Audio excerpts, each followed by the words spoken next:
اعوذ باللہ من الشیطان اللعین الرجیم بسم اللہ الرحمن الرحیم الحمدللہ رب العالمین الصلاة والسلام علی اشرف الانبیاء والمرسلین وعلی آلہ الطیبین الطاہرین المعصومین الذین اذہب اللہ عنہم الرجس وطہرہم تطہیرا اللہم صلی علی محمد وآل محمد وعجل فرج قائم آل محمد۔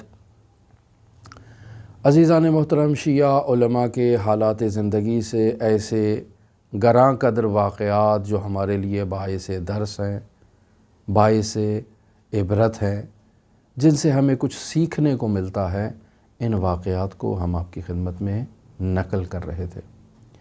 آج ہم آپ کی خدمت میں حوزہ علمیہ قم المقدسہ کے زعیم شیخ عبدالکریم حائری کی زندگی سے واقعہ لے کر حاضر ہوئے ہیں۔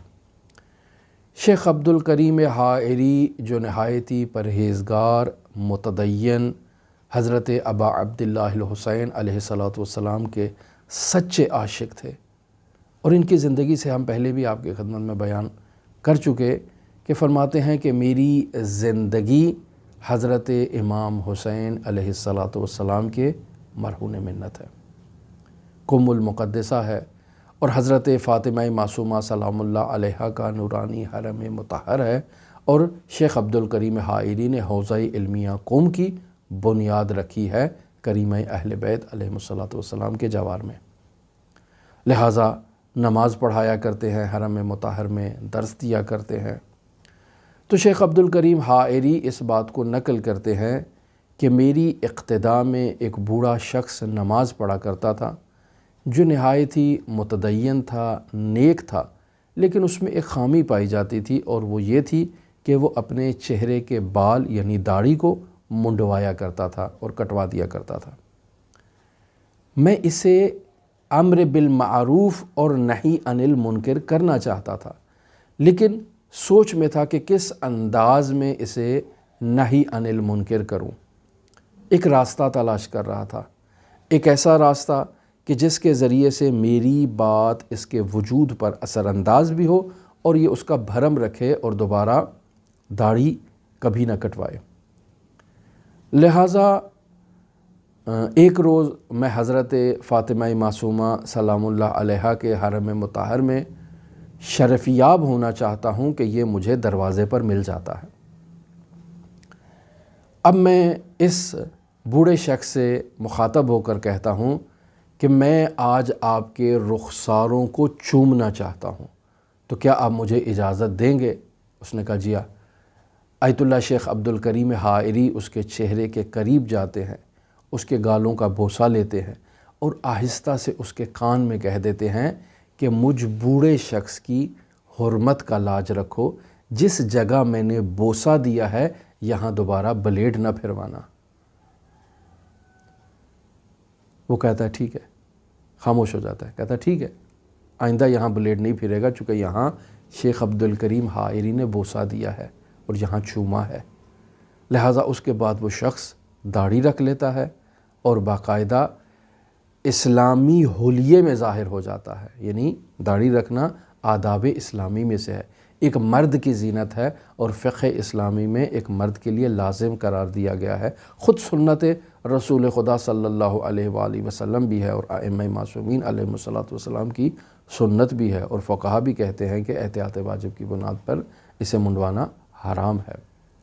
لہٰذا یہ شخص داڑھی رکھ لیتا ہے اور شیخ عبدالکریم حائری کے اس انداز نہی عن المنکر سے متاثر ہو جاتا ہے۔ عزیزان، آج کل کے ہمارے معاشرے میں امر بالمعروف کا انداز اور نہی عن المنکر کا انداز جو ہے وہ اس قدر آلودہ ہو چکا ہے کہ لوگ ہماری بات سننے کی بجائے ہم سے متنفر ہو جاتے ہیں۔ ہم یقینی بات ہے کہ جب میں نے اپنی ذمہ داری کو اور وظائف سے کوتاہی کی ہے تو معاشرے کی یہی صورتحال ہونی ہے جو ابھی نظر آ رہی ہے۔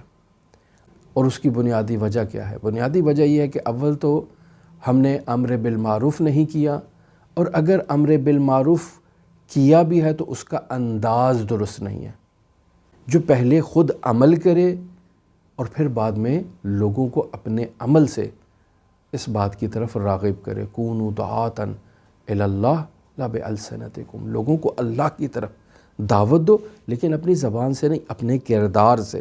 پہلے اپنا کردار حسینی بناؤ، اپنا کردار علوی بناؤ، اور پھر معاشرے میں جا کر اپنے کردار سے لوگوں کو متاثر کرو۔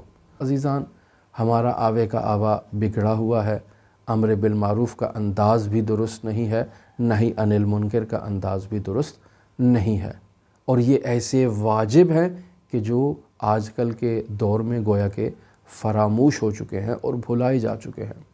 انہیں دوبارہ احیاء ہونے کی ضرورت ہے۔ یہ ہمارے فروعات دین میں سے دو ایسے فروع ہیں کہ جنہیں ہم بھول چکے ہیں۔ جو نماز کی اہمیت ہے وہی امر بالمعروف کی ہے، وہی نہی عن المنکر کی ہے۔ ہم نماز کو اہمیت دیتے ہیں لیکن امر بالمعروف اور نہی عن المنکر کو اہمیت نہیں دیتے ہیں۔ کس قدر ہم اپنے مبلغین پر خرچ کرتے ہیں، کس قدر ان کے ساتھ تعاون کرتے ہیں، کس قدر ان کے ساتھ استفادہ کرتے ہیں، کس قدر درس کی محفلوں کو منعقد کرتے ہیں، یہ تو میں نے خود یہاں آ کر دیکھ لیا ہے کہ میں یہاں 1 ماہ سے زائد عرصہ ہو گیا ہے، لیکن مؤمنین میں دلچسپی نہیں ہے کوئی ہم سے رابطہ کرے کہ آپ بتائیں، ہمیں کوئی درس دے دیں، کوئی رہنمائی کر دیں، کوئی گائیڈ کر دیں۔ لیکن جب آپ کسی کے پاس چلے جائیں تو وہ ایسے جو ہے وہ فضائل بیان کرنا شروع کر دے گا، یا آپ کے یا اپنے پروگراموں کے، کہ میں ابھی ایسا پروگرام ایک ترتیب دوں گا کہ بس پورا معاشرہ جو ہے وہ اس کی اصلاح ہو جائے گی۔ یہ سب باتیں ہیں عزیزان، ہمارا عملی کردار جو ہے وہ بہت کمزور ہو چکا ہے۔ خداوند متعال ہماری ہدایت کرے، خداوند متعال ہمیں سیدھا راستہ دکھائے، خداوند متعال حضرت صاحب العصر والزمان کے حضور شرفیاب ہونے کے لیے ہمیں قابل بنائے تاکہ ان کے سامنے جا کر ہم شرمندہ نہ ہوں۔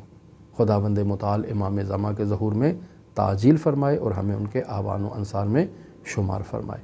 اللہم صلی علی محمد و آل محمد وعجل فرج قائم آل محمد۔